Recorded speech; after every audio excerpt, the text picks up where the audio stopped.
Happy Thanksgiving, gentlemen. Welcome to the latest episode of the Mountaintop Podcast. Wanted to let you in on the Black Friday special real quick.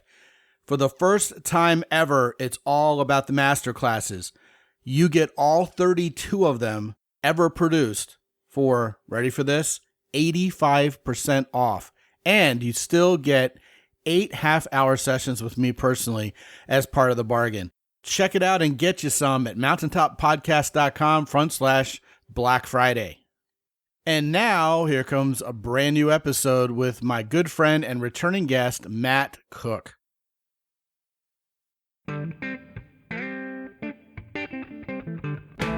Live from the mist-enshrouded mountaintop fortress that is X and Y Communications headquarters, you're listening to the world-famous Mountaintop Podcast. And now, here's your host, Scott McKay. Greetings, gentlemen. Welcome to yet another episode of the world-famous Mountaintop Podcast. As always, I am your host, Scott McKay, and you can find me on X, on True Social, on TikTok, and on YouTube at Scott McKay, at Real Scott McKay on both Instagram and Threads, although I hardly ever use the latter. And if you want to check out the Facebook group, as always, gentlemen, it is the Mountaintop Summit on Facebook, and the website is mountaintoppodcast.com. With me today is a returning guest, although, man, it has been years since he was on the show. I don't have a good excuse for that, but I'm sure glad he's back, because what we're going to talk about today are some very interesting findings and studies he has going on in the realm of how we as men, if we can get in better touch with our body chemistry, will actually get better with women. So without anything further, from Florida, the health and sex researcher that he is himself, Matt Cook. Welcome back, Matt. Thank you so much, Scott. I really appreciate it. It's great to be here. Yeah, man, it's good to have you on. Now, we were talking, I wouldn't say at length, but for several minutes before we hit record on this particular episode about what you have going on. You do a lot of studying, you do a lot of research, and you've come to lots of different conclusions about we as men and our body chemistry and how that affects our relationships with women. But I would love for you to start off today by just riffing on what it is that you've been finding that's been really interesting lately, because I'm sure we could have lots of ways to go from whatever you tell us next. So go for it. Well, sure. Here's a good one. If they take men and they ejaculate 2 to 4 times a day for 10 days, this lowers their sperm and their semen output to only a quarter of normal for 6 months. 6 months. And all it takes is how many days to 2 to 4 this? times a day, 10 days. 10 days. Okay. Now, my whole thing is I've got like 80,000 men I've coached over the years. I run kind of a large online university, like alt health thing for men around sex, and I do experiments.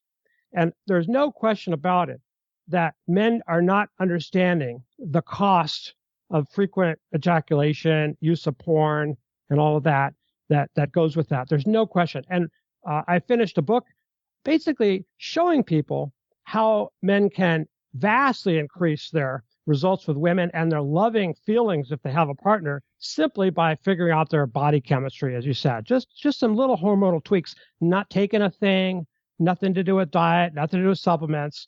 It's a very, very vast difference in your life that it makes, a huge difference. So that's where it starts with. There's a famous quote from Plato or something. He said something like, love happens to thrive in a state of need.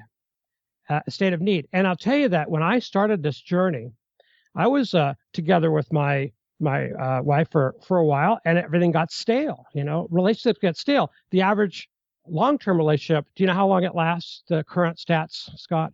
Go ahead and hit me, man. 8 years max. 8 years. 8 years. So that's not an average. That's a max? That's the length of a marriage, basically, in the United States. Yeah, 8 years. And the big complaint everyone has is whether you're meeting a woman and it starts developing into something, it gets boring. It gets boring. The relationship is really exciting at the beginning, and then 6 or 8 months later, it's sort of settled in. You kind of know each other's tricks and each other's things, and then you start picking at each other, and seeing the warts and the problems with that. There's a hormonal period when you first meet somebody, which scientists call the honeymoon period, which is a cool name for it, it ends somewhere 6, 8, 10 months a year. That's when it starts becoming a little bit of a slog for a lot of people in relationships. So what I wanted to do, and I have all these guinea pigs out there that are trying all this stuff that I come out with research. Human guinea pigs. What's that? Human guinea pigs. Yeah, we call them Matt's guinea pigs, human guinea pigs. There are people that go, Matt, I'm going to try that with my girlfriend. I'm going to try that with my wife. I'm going to try that. And basically, the thing that we find is that if you have more sex and you have fewer ejaculations, you'll be much happier. You'll be incredibly happy with your life, incredibly fulfilled. And beyond that, I have a guy like he's a $50,000 a year guy. He's making $250,000 a year later because he has this abundance in his life. I know it sounds crazy, but for men, testosterone and all that drives men, and it causes men to have pursue wealth and abundance. And imagine going, 5 times your income from something as simple as just not ejaculating as frequently. It's crazy. All right. So to be clear here, are you going full no FAP on us? I mean, the less we can ejaculate, the better? Not really. No, it's not about that. And that's the problem with the semen retention people and the Reddit people about no FAP. The problem is that they have a mistake about differentiating between sex and ejaculation. That's the problem. So I like to have sex twice a day. I like to have 30 minutes, 45 minutes of sex twice a day. I am together with my wife almost 40 years. And I've taught many men this, but I don't ejaculate that often. It's just, it's a schedule. So I have a lot of sex and very little, ejaculation. I mean, you always have to do some. It feels really good, and we just have to, especially if you have a strong sex drive and you eat right. You're going to need to, but not as often as you have sex. So you want to have lots of sex, and it can include masturbation. It can include partner sex.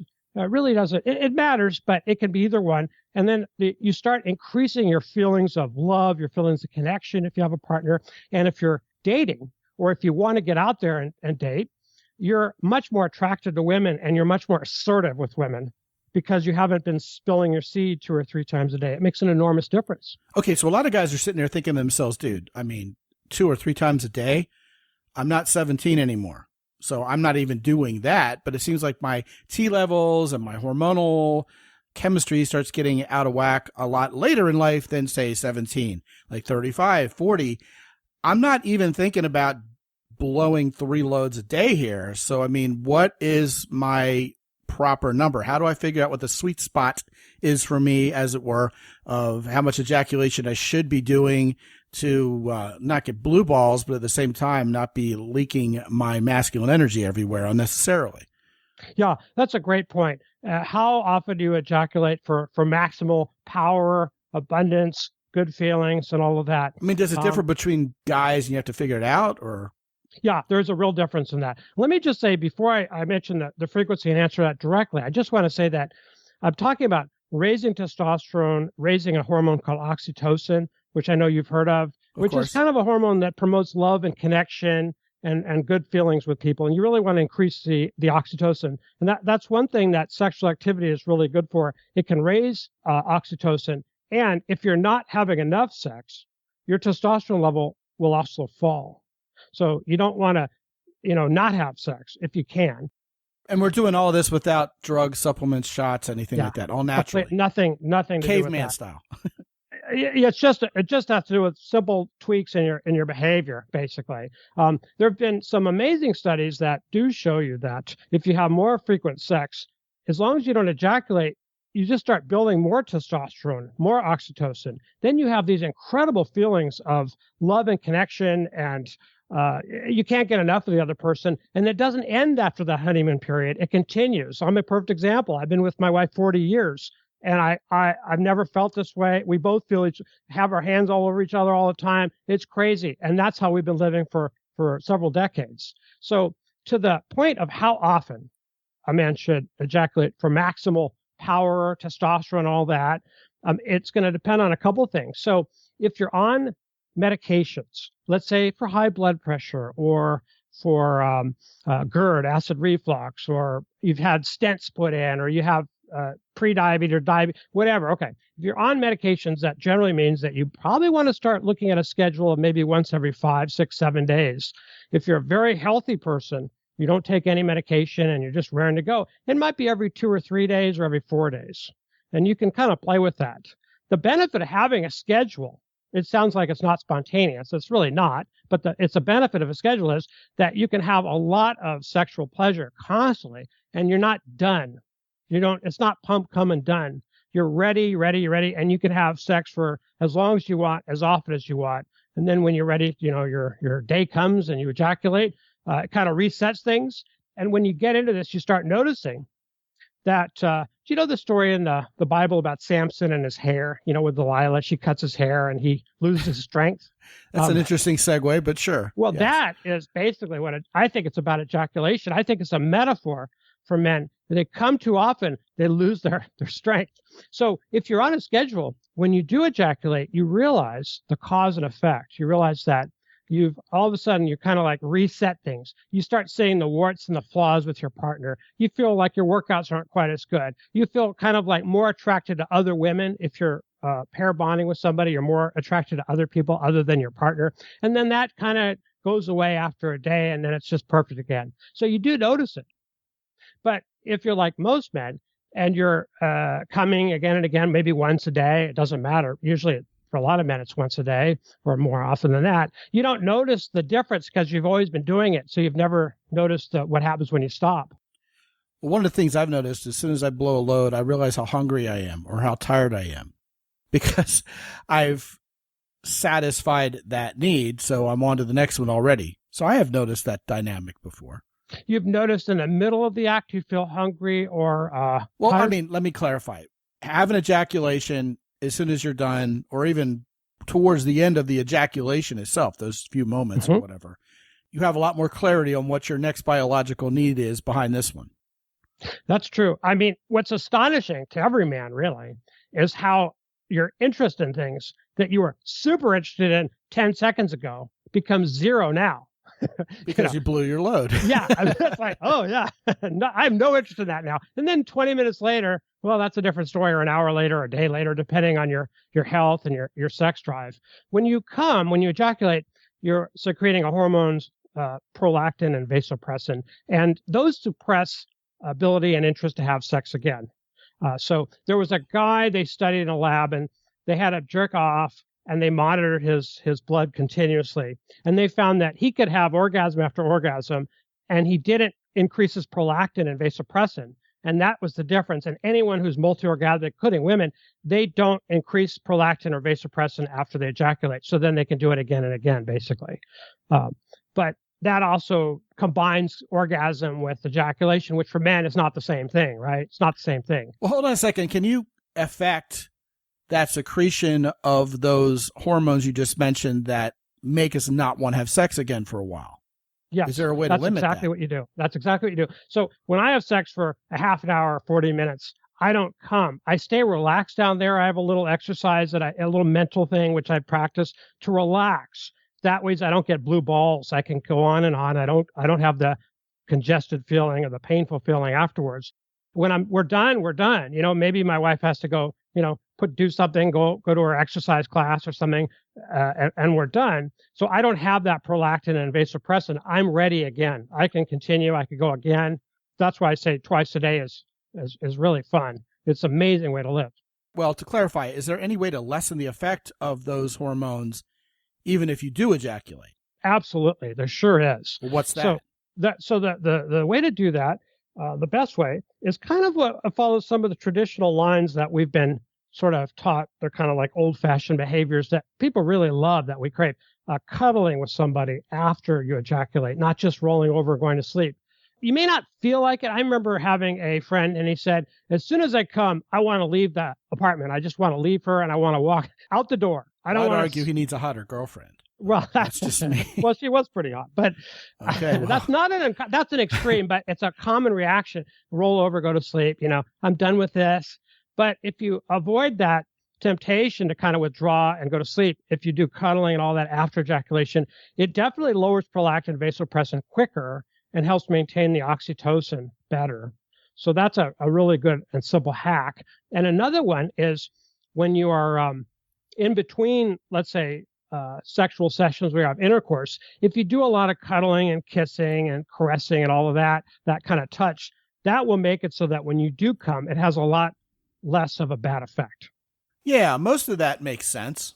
I think most of us guys have already noticed, if we have any sexual experience at all, that if our primary motive for a sexual experience with a woman is to get off, and as soon as that's over with, we literally get off and get out, chances are there's not going to be a second chance to have an even better sexual experience with that woman before, because she'll basically block you and kick you out of her life.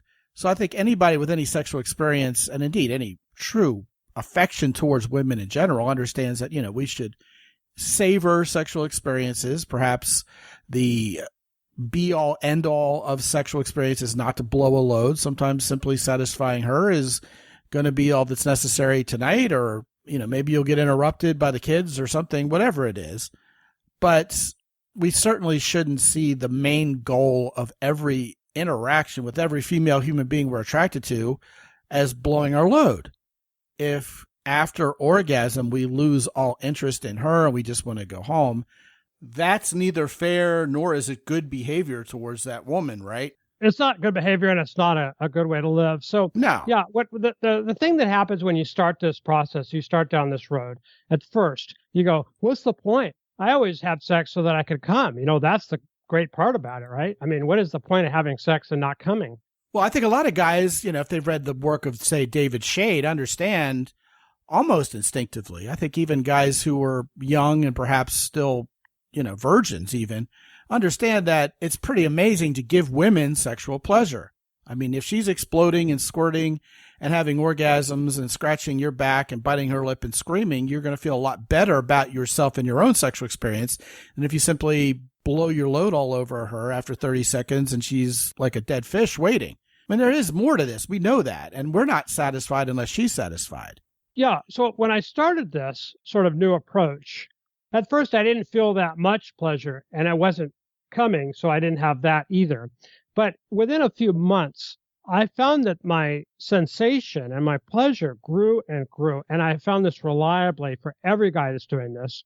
Pretty soon you have this whole body kind of orgasmic sensations for the entire time. It's just absolutely incredible. It just takes a few months to get there. And that's because this path in our bodies and our brains always exists, but we don't find it unless we actually avoid ejaculating each time. And then the sensation increases, the pleasure increases, and you never want to go back to the old way. So how do you get there?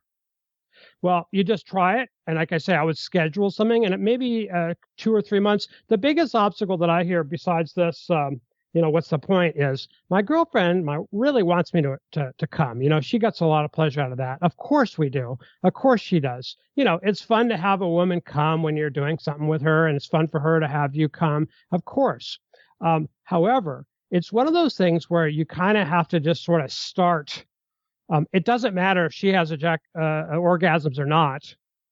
Usually women do have more orgasms when men start this. It's amazing what happened to me and so many people. For example, I remember a guy who he said that his wife, all of a sudden, like she would have one orgasm sometimes. All of a sudden now, because he wasn't blowing his load and pulling out, she started having 5, 10 orgasms. She became very multi-orgasmic, and she never was before.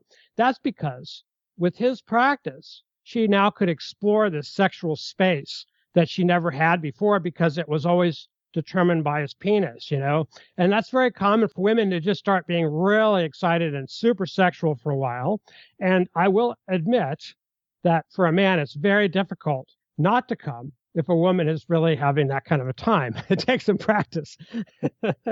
Or it takes being 52, No.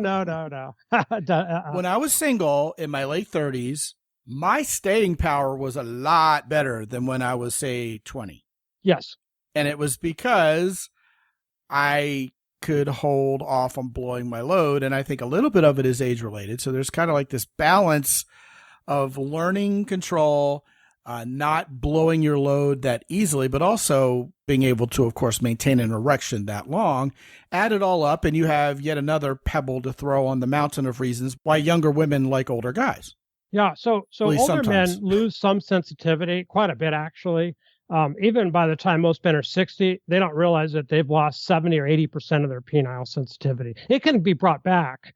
But they really lose a lot. And one of the complaints with older guys is that they thrust away and they don't come. It's really hard. That's called delayed ejaculation. That's the fancy word for it. That's not really what I'm talking about. No, I'm talking about having intentional control. Yeah, and having the pleasure out of it so that it's incredibly pleasurable, but you don't give in to that temptation just to come. Exactly. You slow down, you stop, you do some little tricks just so you don't come too fast. Well, let me return to the question I originally asked. How do we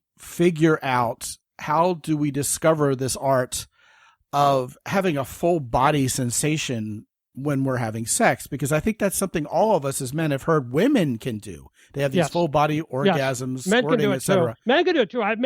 How do we do it? Okay, here's what you do. First of all, you have to just understand one thing. We all think that sex is about tightening up and tensing up, especially around orgasm, ejaculatory, but it is not. Actually, if we learn to relax the root, which is where the penis enters the body, it's approximately like, the scrotum area. You don't have to be anatomically accurate about it. But if you just sort of think about that area and you just focus on that area and you just relax that area during the day, when you're on the phone, when you're in a meeting, I call it root focus. It's not a muscle movement. It's a mental focus. When you focus on that area, you actually relax that area. And then when you're having sex, when you're having intercourse or whatever it is, you're also relaxing that area. And that allows you to reach very, very high pleasure points, way beyond the point of no return, and you don't come. You have that whole body orgasmic sensation. And so I focus on that root focus practice, and I've taught that to tens of thousands of guys. And when you do that, you then can easily put that mental focus on that area when you're having sex with part of your mind. The rest of it, you just feel your body and feeling this whole orgasmic feeling. It's very predictable, and it works for women too.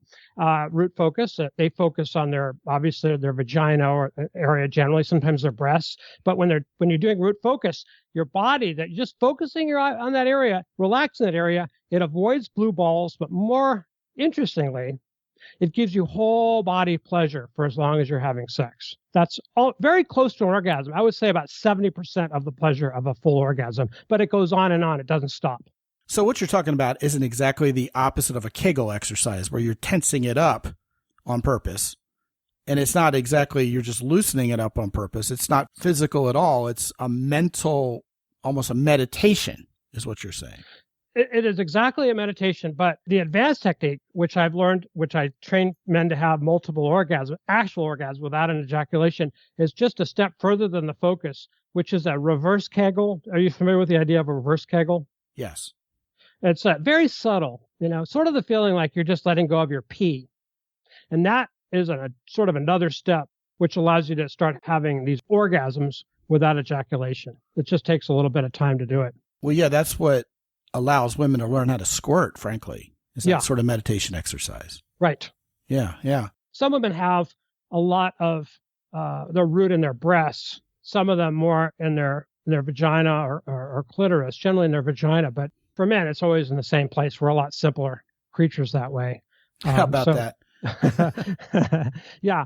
And what happens too, when I was a kid, I had a dog. It would wait for me in our yard. And when I got home from school, it would be spinning around and running around, so gratifying. It's just all fired up because I was home. When you get into doing this, your neurons, your brain gets all fired up when you see your partner, and she gets all fired up when she sees you. It's just hard to describe. It's so exciting to live this way. The sex is incredible, but it's all the rest of the time living together. You just get so much pleasure and joy out of each other. Okay, so you mentioned there was a before and an after in your life, even personally. Yes. But you also said that you've been with your wife for 40 years and the sex is just as good as it always has been. Help me reconcile those two pictures there. No, I had this, I've been a sex and health researcher, but about 15 years ago is when I sort of reached this crisis point, somewhere around 20, 25 years of my marriage. I see. Where I was bored, unhappy, thinking about a divorce.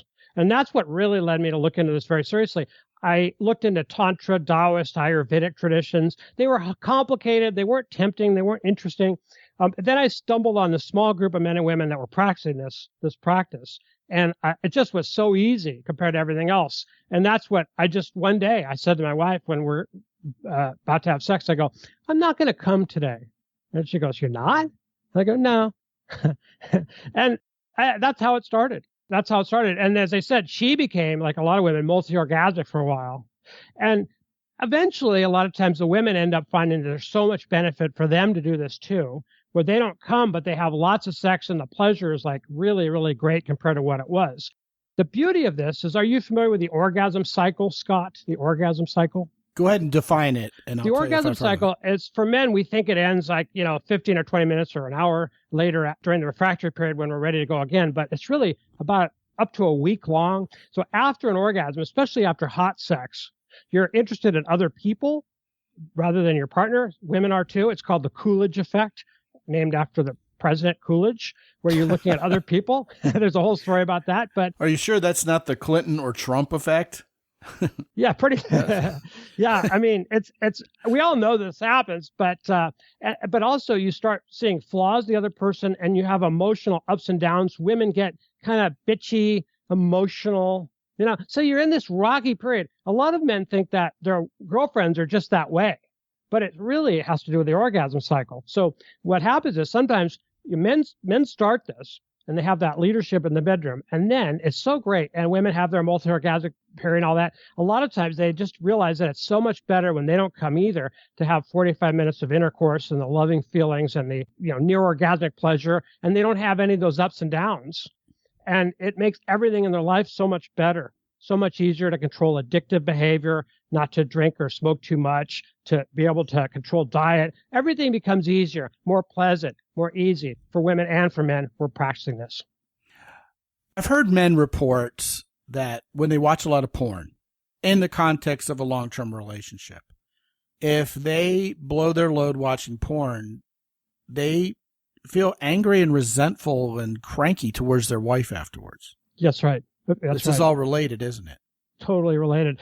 And we don't understand that this continues not just immediately after, but for days after. And it's not like you're angry and resentful because your wife isn't as hot as the actress you just blew a load over.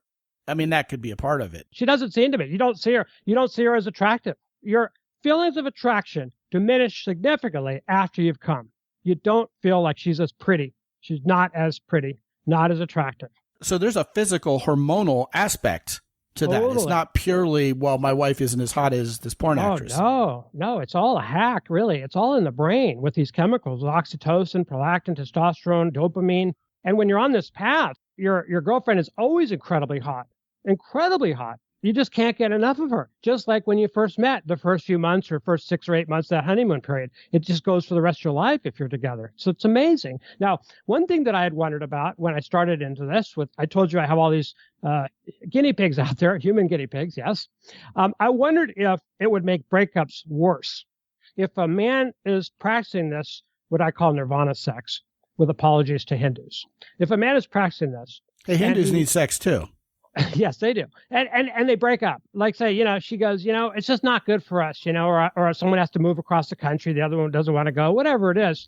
Does it make it much harder to break up? And actually, I found that it makes it much easier in the sense that there's no high emotional, drama where someone keys a car and they start stalking each other or whatever it is, those kinds of, really bad things that happen at a breakup. It's much, much more civilized, much happier, and you can remain friends, real friends. So it turns out that this type of love that it engenders actually creates a better system, even if you do decide to break up.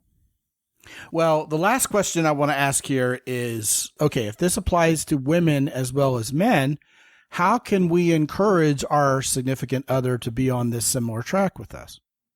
My rule is not to pressure my woman about anything, especially around sex. It never ends well. So I just set an example, and I just wait for her to do whatever she does. And I figure I have to respect her choices, and her choices are hers, they're not mine. I found that works the best. Initially, I thought, maybe you should come this time, honey, but that really backfired. So I don't say anything. It's like telling a woman to relax. It doesn't work. Yeah, no, it doesn't work either. That's the opposite of relax. That creates, so I don't, and I don't talk about sex much. I don't think it's a very helpful thing. It's really good to communicate about most everything except sex. I don't think talking about sex is usually all that productive. So setting the example, let's say you come every 4 times or every 3 days or every 5 days, whatever, she'll start exploring her sexual space. You'll have an incredible, very sexual woman on your hands. So be prepared for that. And maybe that's how she'll be for the rest of your life. Or maybe she'll decide she likes to follow what you're doing and not come each time. But I just leave it to her. How about that? Well, his name is Matt Cook. He's a health and sex researcher. And when you go to mountaintoppodcast.com/Matt Cook, 8 letters, MATTCOOK, you will be transported to his website. What are they going to find there, Matt, when they land on your website? I'm going to get you a review copy of Masculine Maximizer, which has great detail, shows you how to do all this, but it's not long-winded. It's really easy to follow. It's really fun. You just join, and then I'll send you my newsletter where I talk about studies every day that me and a physician, Dr. McGill, come up with for men that are really interesting. Because you have to be healthy to have a great sex life. We show you the whole thing. That's fantastic, man. And you're going to give these guys all that for free. Yeah, it's a $29.95 book on Amazon, and I'll give it to you free. Cool. Very cool.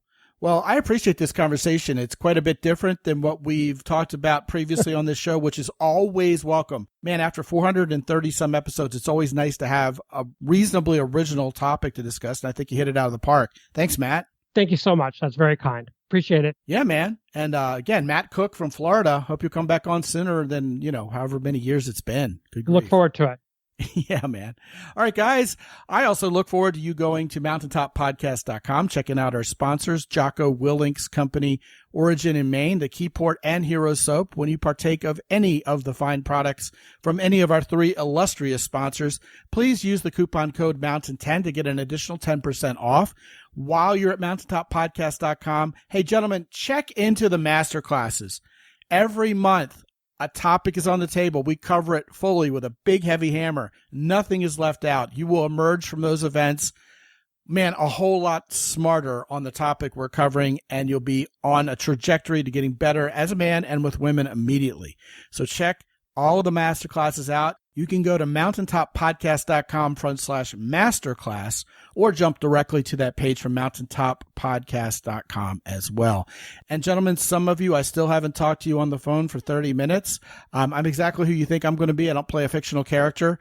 Get on my calendar. Let's talk about where you are in your journey to getting better with women. All of that and more is there for you at mountaintoppodcast.com. And until I talk to you again real soon, this is Scott McKay from X&Y Communications in San Antonio, Texas. Be good out there.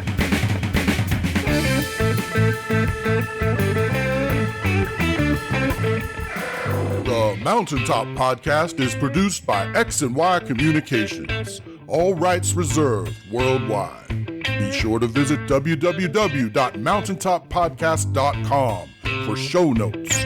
And while you're there, sign up for the free X&Y Communications newsletter for men. This is Ed Roy Odom speaking for the Mountaintop Podcast.